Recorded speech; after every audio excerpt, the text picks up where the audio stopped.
Inocêncio Erbella é o entrevistado de hoje do Memórias do Poder Legislativo. E agora, nesse terceiro e último bloco, deputado, eu queria saber o que eu deveria ter perguntado no começo, mas a gente começou meio do avesso nesse programa. É aquilo que você falou, nós vamos conversando. Não, o negócio caminhar de maneira linear não é bom. Então, eu acabei trocando tá, a ordem que a gente tá costuma muito fazer. Bom, muito bom. E aproveitei, já perguntei para o senhor sobre democracia, sobre legislativo, equilíbrio entre os poderes, ótimo. Agora eu queria saber sobre a experiência do senhor lá no interior, lá em Presidente Venceslau, de vereador. O senhor logo foi eleito prefeito, é isso? E agora vou dar a explicação por que eu sou meio místico. Eu já dei, em parte, o que aconteceu. Aí, vereador, parece incrível. Eu acabei ficando muito amigo e companheiro, porque minha cidade é dividida em duas partes. A parte de cima, onde nós morávamos, que era a população mais pobre, e a parte de baixo, onde morava mais a elite. E eu fiquei lá, me aproximei naturalmente, sociologicamente, de um vereador que pertencia ao lado de baixo, que nós chamamos da cidade, a elite. E não sei por quê, porque eu fazia meus discursos ideológicos, do PDC, gostava de gritar, nem o comunismo que nega a liberdade, nem o capitalismo que nega a justiça, mas a democracia cristã que vai fazer com que esta sociedade seja justa e livre, aquela história. Ele se aproximou muito de mim, e ele cismou de ser candidato a prefeito. Eu era vereador, e ele veio todo dia e falou: você candidato a prefeito, mas você vai ser meu vice. Naquela época, o vice tinha que receber votação separada, não era casado, não era junto. Aí chegou, ele falou: não, é você, e acabou. E eu acabei sendo candidato a vice-prefeito com ele. Aí vem mais uma coisa, não quero ser essa candidata aí achando que veio tudo do alto do céu para mim, mas a verdade é que ele assumiu e um mês depois ele ficou doente, muito doente. Pediu licença, eu assumi, 3 meses depois ele faleceu. Mas ele era tão jovem quanto o senhor? Um pouquinho mais velho, deveria ter uns... Mas não muito. Uns 5, 6 anos a mais, mas era um jovem. Nossa campanha foi nesse sentido de renovação. De renovação. Aí, com 24 anos, naquela época, agora é comum, mas naquela época eu assumi a prefeitura da minha cidade. E no começo era uma desconfiança total, lógico, menino.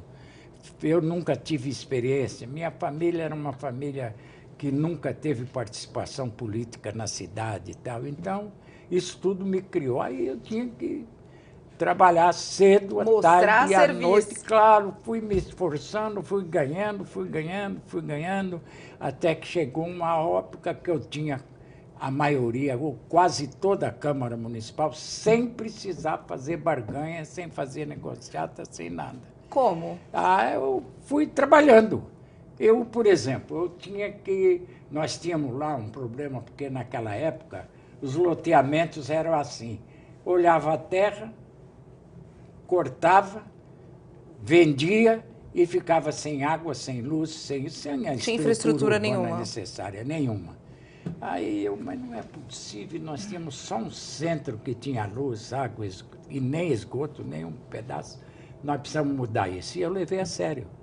E eu dividi. Primeiro nós vamos cuidar de iluminar, porque iluminando, mesmo que ainda a rede de água não tenha passado, tem um jeito de ter uma cisterna. Aí lutamos, em menos de 2 anos nós estávamos com rede de energia elétrica esparramada por toda a cidade. Ao mesmo tempo nós fomos cuidando da extensão de água. E foi.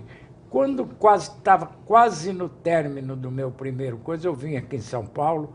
Graças a Deus nós tínhamos um governador que eu tenho uma saudade que não tem tamanho. Um homem honesto, correto, nota 1000, Carvalho Pinto. E consegui com ele um empréstimo através da Caixa para fazer os estudos sobre a implantação de esgotos e extensão da rede de esgotos. E antes de sair eu fiz isso. Então, nós tínhamos um apoio apoio dos vereadores, natural, mesmo porque não sei onde eu fui aprender isso, foi naturalmente. Eu não fazia nada sem antes ir na Câmara e falar, ó, nós vamos tentar isso, vamos fazer isso, por causa disso, assim. E resultado é que depois de 4 anos eu voltei e dei continuidade, e depois de mais 4 voltei de Foram novo. 3 mandatos, 3 então. mandatos, sempre tendo uma votação crescente. E aí, qual que foi como é que isso enriqueceu o trabalho do senhor na chegada? Porque aí foi do executivo para cá. A história do executivo é bem diferente da história. O senhor conseguiu colocar em prática o idealismo todo? Lógico que, se eu tiver, eu não vou dizer que nós mudamos tudo e fizemos tudo aquilo que nós sonhávamos. Mas hoje deu uma mudança. Mas Venceslau, quando eu assumi, era a 9ª cidade em arrecadação da 10ª região administrativa. Quando eu saí em 82, era a 2ª. Era a 2ª. Começou a arrecadar muito mais. Exatamente. Nós fomos trabalhando sério. Nós tivemos um grande avanço na educação, que até hoje ainda perdura. Não sei se você leu. Nós, nessa avaliação agora do governo federal, o presidente Venceslau teve 7,2, uma das maiores médias do Estado. Por quê? Porque nós começamos tudo. A primeira creche, quando ninguém falava em creche, eu fiz em Presidente Venceslau. Nós já tínhamos uma creche, uma rede de creche. Nós fomentamos, e isso era parte da minha formação política, a criação de organizações não governamentais. Então, para cuidar da criança, tinha a PAI, levamos a PIM, tínhamos a PAI para o deficiente, o abrigo de velhos excelente, uma série, fomos criando, trazendo, e que supletivamente me ajudavam na prefeitura. Nós fomos fazendo isso, fomos criando. Venceslau tinha tudo quanto é entidades desse sentido. Vai falar, mas isso é personalismo? Não, absolutamente. Eles eram... Mas criticavam o senhor? Cada vez que o senhor introduzia uma novidade ali na administração pública, criticavam? Mas é lógico, mas isso é natural, porque é produto da discussão. Não, nós temos aqueles que falavam, ele é demagogo, isso aí é demagogia. Está trazendo todo mundo para governar junto. Lógico, isso é demagogia, isso daí não adianta nada dar o pão, é preciso ensinar a pescar. Eu falei, mas concomitantemente, eu estou dando pão e estou ensinando a pescar, porque eu cuido da educação com carinho e da saúde também. Nós começamos pedindo na rua, acertando, construímos a Santa Casa de Venceslau. Nós temos escolas em todos os bairros, em todos os locais, então é concomitante. Aí até eu brincava, eu falava, minha filha, é bonito você falar isso, aí você leu de algum filósofo, sociólogo. Eu também já li muito. Que tem que ensinar a pescar e não dar o peixe. Agora eu vou fazer uma pergunta demagógica para você. E se você der uma vara de pescar para uma pessoa faminta, que não tem força física, ela vai conseguir segurar o caniço? Não vai tremer, não vai pescar nunca. Então nós temos que fazer as coisas. Por isso que eu não vou falar mal desses programas que existem hoje. De transferência de renda. Lógico. Uma pessoa com fome, eu fazia isso sem saber. Já no meu começo. Na vanguarda ali da administração pública. Claro. Uma pessoa com fome não tem condições de produzir. E aí já não entra só apenas a questão filosófica, política, doutrinária, de que nós não devemos explorar os outros, não deve existir. E existe a questão, inclusive, física. Como é que uma pessoa pobre, afastada da escola, não tem ainda alimentação, não vai fazer nada, não vai produzir nada. Então... Mas foi uma experiência tanto para chegar aqui já calçado ali nas críticas, no como agir, né? E a minha vantagem é que, ao mesmo tempo que eu fazia isso tudo, eu estudava. O senhor nunca parou de estudar? Nunca. Eu terminei o normal, depois fui fazer a faculdade de Direito, fui fazer especializações. Em problemas brasileiros, achei tão interessante esse tema. Inclusive, vim fazer aí no Mackenzie. Então, a verdade é que eu não parei, eu procurei também e lia muito, e continuo lendo bastante. E escrevendo agora. É importante isso. Eu acho que a prática ela é necessária. Você, através do empirismo, resolve muito. Mas você tem que estar preparado para saber o que está fazendo. Não pode fazer de maneira... amadora. Isso. Então, agora, deputado, o senhor teve uma participação como secretário estadual também, de esporte e turismo. Que época que foi? Como é que foi? Então, isso foi no último ano do governo do Quércio. O Partido da Frente Liberal, da qual eu tinha sido presidente, ele... Por isso que vocês falam aí, eu vou falar chamada governabilidade, resolveu, embora nós tivéssemos... Eu, por exemplo, o PFL, você já viu que eu sempre tive uma situação um pouco diferente. E, aliás, a grande crítica que eu sofro na minha cidade é essa. Eles falam que eu não sou, assim, um homem firme. Eu falei, eu não sou burro. Quando firme vejo, no sentido de fiel? Politicamente.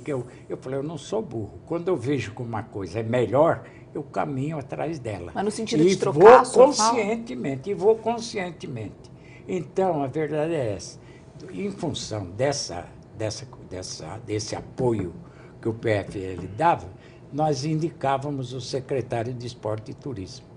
Aí os meus 12 companheiros de bancada resolveram me indicar para ser o secretário. Para o PMDB? No governo do PMDB. Mas eu representava lá o PFL. Aí tivemos lá. Agora, na verdade, Secretaria de Esporte e Turismo é um apêndice.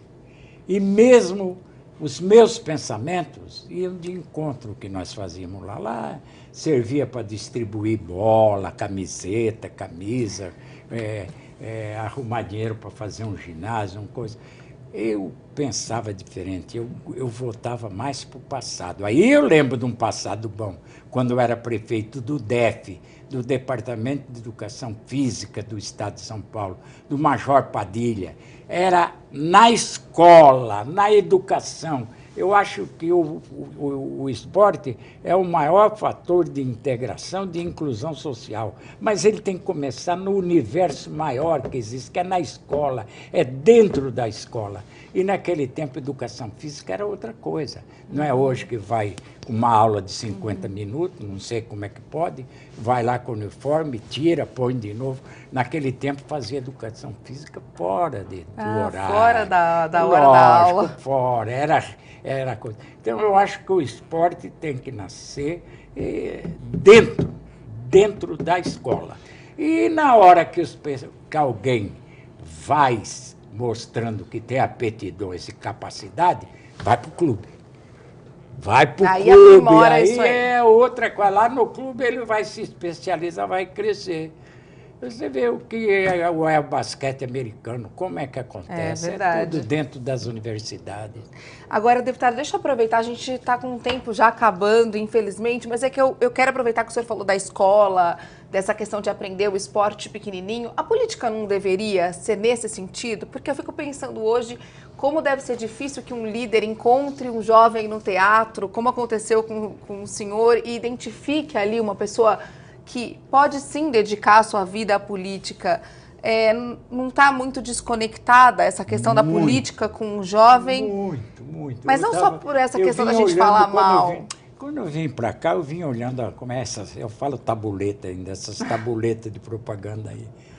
Aí eu falei, esse é filho de fulano, esse é irmão de ciclano. Por quê? É aquilo que eu falei há pouco.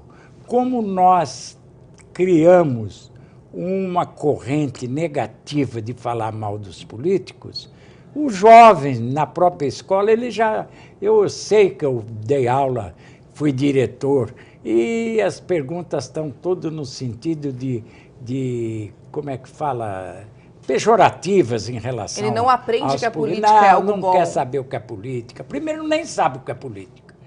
Falei, vocês confundem política com politicalha. Política é a ciência, a virtude e a arte do bem comum. É a coisa mais linda do mundo. Agora, a politicalha, infelizmente, infiltrou tal, e hoje nós usamos o termo política para mostrar o que leva vantagem, o que faz. Ele é um grande político, é um grande malandro. Então, isso tudo influenciou. Tem que surgir o líder estudantil dentro da escola, ele tem que discutir os problemas, tem que estudar, tem que vir. Os partidos têm que encontrar um meio, como é no mundo inteiro. Não é lógico que... mas é assim. Não, vou falar, mas no americano é assim. Lá é outra coisa. Outra história, outro país, outro tudo. Lá é dinheiro, é capitalismo. Eles atingiram uma fase que nada muda. Dois partidos consolidados. Claro, são dois partidos que também vivem de acordo. Um fica 8 anos, depois o outro 8, e assim vão levando. Deputado, muito obrigado por essa aula de política. No bom sentido, no melhor sentido da palavra. Obrigada por ter saído lá do Oeste Paulista, vindo até São Paulo, só para dar entrevista pra gente. Eu é que agradeço a oportunidade e vou terminar dizendo que o mineiro tem razão. Política é como a nuvem. Você olha, vê a nuvem com determinada modelagem, com determinada coisa. Abaixa a cabeça, conversa com o vizinho, quando levanta, mudou tudo. Então, o que é preciso é estar preparado. Para a chuva ou para o sol. Isso. Seja que essas eleições continuem, não importa quem ganhar, e que venham outras e mais outras, e que nós não podemos, porque há defeitos, muitos, mas não é por causa disso que nós vamos torcer para voltar a ditadura, segurar tudo, ter que começar tudo na vida. Você só aprende praticando, e votar você só aprende votando, e ouvindo e chegando lá. É essa a minha mensagem final. Muito obrigada. É isso, Memórias do Poder Legislativo volta na semana que vem. Muito obrigada pela sua audiência e até a próxima.